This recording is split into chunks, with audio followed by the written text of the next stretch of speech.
मैंने कभी नहीं सोचा था कि इंस्टाग्राम मेरी ज़िंदगी बर्बाद कर सकता है। मेरे लिए ये सिर्फ यात्रा की तस्वीरें पोस्ट करने, दोस्तों के साथ बाहर बिताई रातों को शेयर करने और काम के बाद मीम्स देखने की एक जगह थी। मेरे इनबॉक्स में एक मैसेज आया। ये किसी ऐसे व्यक्ति की तरफ से था जिसे मैं नहीं जानती थी, लेकिन प्रोफाइल पिक्चर मेरी सबसे अच्छी दोस्त की थी। यूज़र नेम भी सही लग रहा था, बस एक मामूली सा बदलाव था जिसे पहचानना लगभग नामुमकिन था। मैसेज में लिखा था, क्या तुम्हें पता है कि वो तुम्हारे बारे में क्या कह रही थी? मेरा दिल बैठ गया।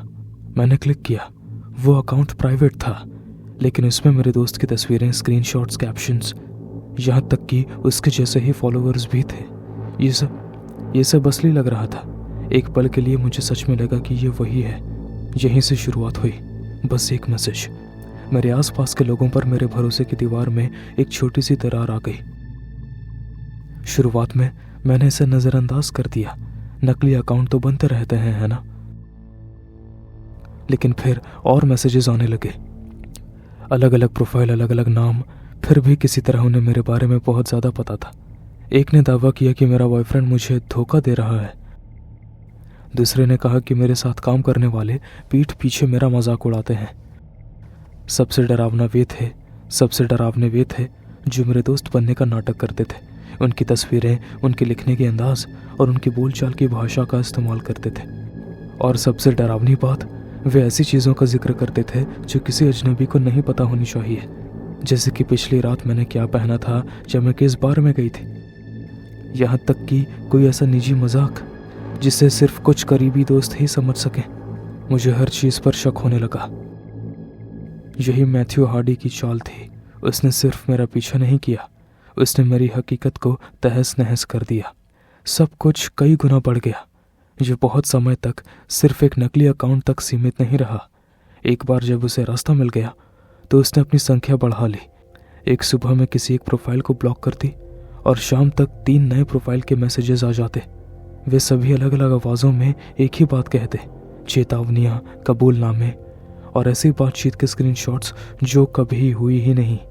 एक दावा करता कि मेरे दोस्त ने कुछ बुरा कहा है, दूसरा मेरे दोस्त बनने का नाटक करता और मुझे ऐसे मैसेजेस भेजता जिससे मुझे अपनी याददाश्त पर ही शक होने लगता। उसने उन लोगों के चेहरे का इस्तेमाल किया जिन पर मैं भरोसा करती थी, मेरे सहपाठी, पुराने दोस्त और यहाँ तक कि एक बार मेरी बहन की भी फोटो। वो वही शब्द और भाषा इस्तेमाल करता था जो हम पार्टियों में बोलते थे। ये सब बहुत ही सटीक था। पहले मुझे लगा कि मैं उसे मात दे सकती हूँ, ब्लॉक करना, रिपोर्ट करना, पासवर्ड बदलना, लेकिन हर बार जब मैं एक दरवाज़ा बंद करती तो वो 3 दरवाजे और खोल देता। वो ऐसे अकाउंट बनाता जो मेरे दोस्तों जैसे दिखते, दोस्तों के दोस्त जैसे या किसी निजी ग्रुप जैसे। जब मैं उन्हें रिपोर्ट करती तो कुछ भूतों की तरह गायब हो जाते, दूसरे प्लेटफॉर्म की कार्रवाई से भी तेज़ वापस आ जाते। वे मैसेजेस सिर्फ मुझे परेशान करने के लिए नहीं थे, वे बहुत सटीक और सोचे समझे थे, जिन्हें मुझे अकेला करने के लिए बनाया गया था ताकि मैं किसी भी संपर्क करने वाले पर भरोसा ना करूं। सबसे बुरा हिस्सा ये था कि मेरे आसपास के लोग कितनी जल्दी बदलने लगे। वे मुझे कैसे देखने लगे। जहाँ एक फुसफुसाहट वहाँ उठी भौहें। किसी ने एक स्क्रीनशॉट किसी सहपाठी को भेज दिया और अचानक मुझसे ऐसे सवाल पूछे जा रहे थे जिनके लिए मैं तैयार नहीं थी। लोग पूछते, क्या तुम ठीक हो? लेकिन उनका तरीका दया भरा और पराया लगता था। मुझे ऐसा लगा जैसे हर मैसेज के साथ मेरे पैरों के नीचे की ज़मीन खिसकती जा रही है। मुझे चोट पहुंचाने के लिए उससे मेरे घर आने की ज़रूरत नहीं थी। उसने मेरी हकीकत को देखने के नज़रिए को ही बदल दिया। उसने मेरे दोस्त का रूप इतनी अच्छी तरह धारण किया कि मैं उन चीज़ों के लिए माफ़ी मांगने लगी जो मैंने की ही नहीं थी। उसने ऐसे स्क्रीनशॉट्स पोस्ट किए जिनमें दिखाया गया कि मैंने ऐसे मैसेजेस भेजे हैं जो मैंने कभी नहीं भेजे।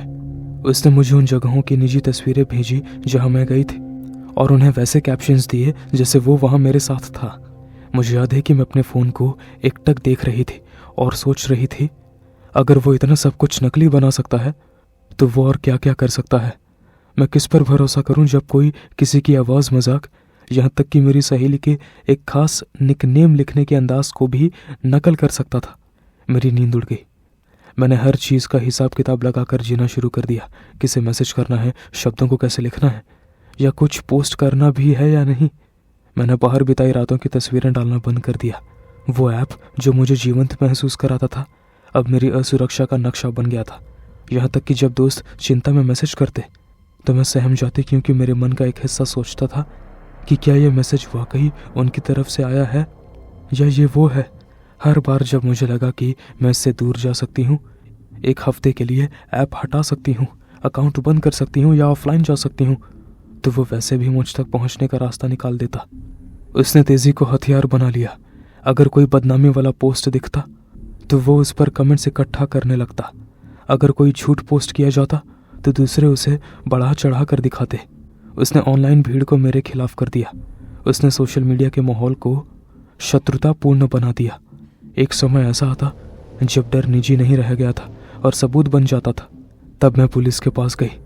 मैं एक छोटे से इंटरव्यू रूम में बैठी और तब तक स्क्रीनशॉट्स दिखाती रही जब तक कि मेरे अंगूठों में दर्द नहीं होने लगा।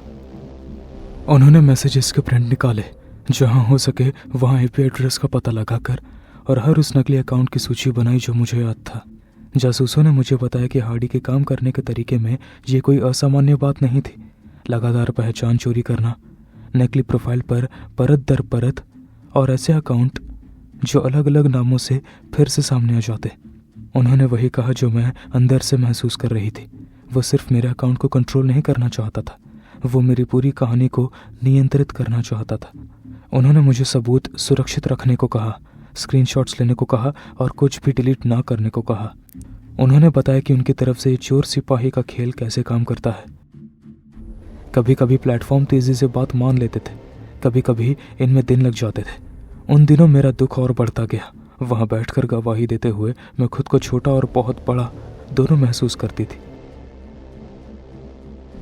छोटा इसलिए क्योंकि सिस्टम प्रशासनिक कदमों से चल रहा था, और बड़ा इसलिए क्योंकि मुझे अपने ही आतंक का उत्तरजीवी और संग्रहकर्ता बनने के लिए मजबूर किया गया।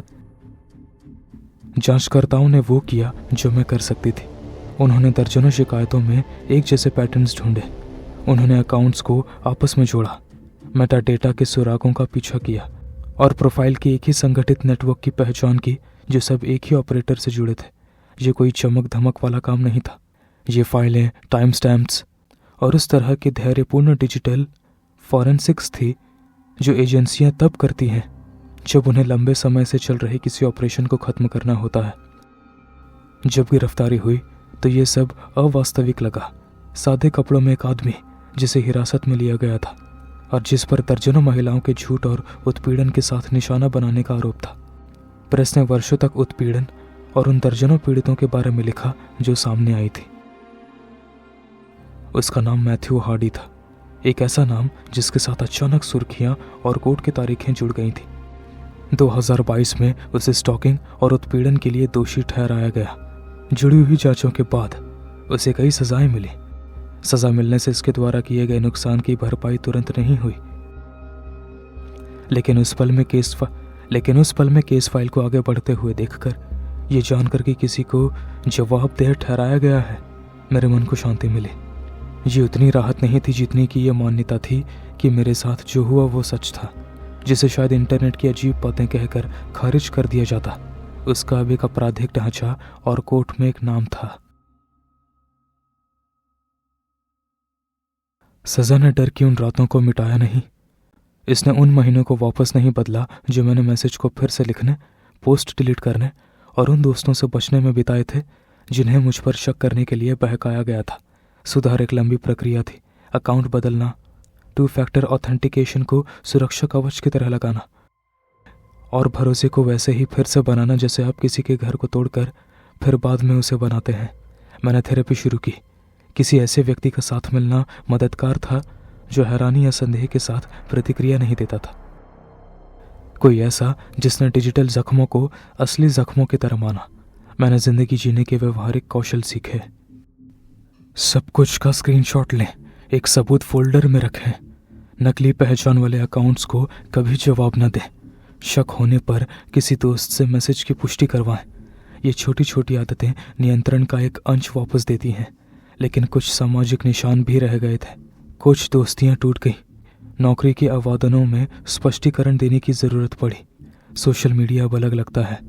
ये एक आर्ट गैलरी भी हो सकता है और एक खतरा भी। और इन दोनों के बीच की सीमा बहुत कमज़ोर है। जब मैं स्क्रॉल करती हूँ तो मेरा एक हिस्सा तस्वीरों का आनंद लेने के बजाय पैटर्न को दर्ज कर रहा होता है। मैं बच गई। हार्डी के शिकार कई अन्य लोग भी बच गए। हर किसी का परिणाम एक जैसा नहीं होता और हर शोषण करने वाला पकड़ा नहीं जाता, लेकिन कुछ चीज़ें ऐसी हैं जो हम कर सकते हैं और जो मायने रखती है। सिर्फ इसलिए किसी की प्रोफाइल को असली ना समझें क्योंकि फ़ोटो जानी पहचानी लग रही है। संगति प्रोफाइल फ़ोटो को रिवर्स इमेज सर्च करें। अपने दोस्तों से पुष्टि के लिए पूछें। अगर कोई मैसेज करके दावा करता है कि वो वही है तो सब कुछ का स्क्रीनशॉट लें, उस पर समय और तारीखें दर्ज करें और उसकी कॉपी किसी भरोसेमंद व्यक्ति को दें। अगर आप घबराए हुए महसूस करें तो रिपोर्ट करने और स्थानीय पुलिस को कॉल करने का कदम उठाएं। सबूतों की कड़ी मायने रखती है। अगर आप डरे हुए हैं तो सहायता के लिए दोस्तों, परिवार या किसी थेरेपिस्ट से संपर्क करें। आपको इसे अकेले सहने की ज़रूरत नहीं है। अगर मेरी कहानी एक काम करती है तो वो ये कि मैं चाहती हूँ कि लोग ऑनलाइन नुकसान के बारे में जिस तरह की भाषा का इस्तेमाल करते हैं उसे बदला जाए। ये सिर्फ ऑनलाइन नहीं है, ये एक वास्तविक मानसिक आघात है और ये जिंदगियों को बर्बाद कर देता है। सुने, दस्तावेज़ें तैयार करें और कार्रवाई करें।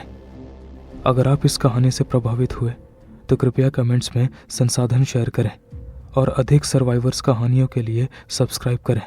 और अगर आप तत्काल खतरे में हैं तो अभी अपने स्थानीय आपातकालीन सेवाओं को कॉल करें। यूके के दर्शकों के लिए पुलिस के गैर आपातकालीन नंबर या स्थानीय पीड़ित सहायता सेवाओं से संपर्क करें। अन्य जगहों के लिए कृपया अपनी स्थानीय सहायता लाइनों से संपर्क करें। इंस्टाग्राम मेरे लिए घर जैसा था, फिर ये वो कमरा बन गया जहां मेरी निजता और प्रतिष्ठा की धज्जियां उड़ा दी गईं। मैं चाहती हूं कि आप देखें कि खतरा कितना करीब हो सकता है, कैसे कोई छोटे आईने बना सकता है और एक ऐसी पहचान दिखा सकता है जो आप नहीं हैं। मैं अब भी यहाँ हूँ और मैं अब भी खुद को फिर से तैयार कर रही हूँ। और अगर यह कहानी किसी एक व्यक्ति को भी पीछे हटने, प्रोफाइल की पुष्टि करने या पुलिस को जल्दी बुलाने में मदद करती है तो इसे सुनाना इस दर्द के लायक था। ये कहानी मैथ्यू हार्डी के वास्तविक जीवन के मामले पर आधारित है, जिसे 2022 में इंस्टाग्राम और अन्य सोशल मीडिया प्लेटफॉर्म के माध्यम से स्टॉकिंग और उत्पीड़न के लंबे अभियान के लिए दोषी ठहराया गया था। हालांकि कहानी कहने के उद्देश्य से घटनाओं का नाटकीय रूपांतरण किया गया है, लेकिन इसके पीछे के अपराध और पीड़ितों पर उनका प्रभाव वास्तविक है। गोपनीयता की रक्षा के लिए कुछ नाम, स्थान और दृष्टिकरणों को काल्पनिक बनाया गया है। दर्शकों के लिए अपने विवेक का उपयोग करने की सलाह दी जाती है, क्योंकि इस कहानी में स्टॉकिंग, नकली पहचान और भावनात्मक शोषण जैसे विषय शामिल हैं। यदि आप या आपका कोई परिचित ऑनलाइन उत्पीड़न या स्टॉकिंग का सामना कर रहा है तो कृपया तुरंत अपने स्थानीय अधिकारियों या सहायता संगठनों से संपर्क करें। ऑनलाइन दुर्व्यवहार केवल डिजिटल नहीं है, इसके वास्तविक परिणाम होते हैं और मदद उपलब्ध है।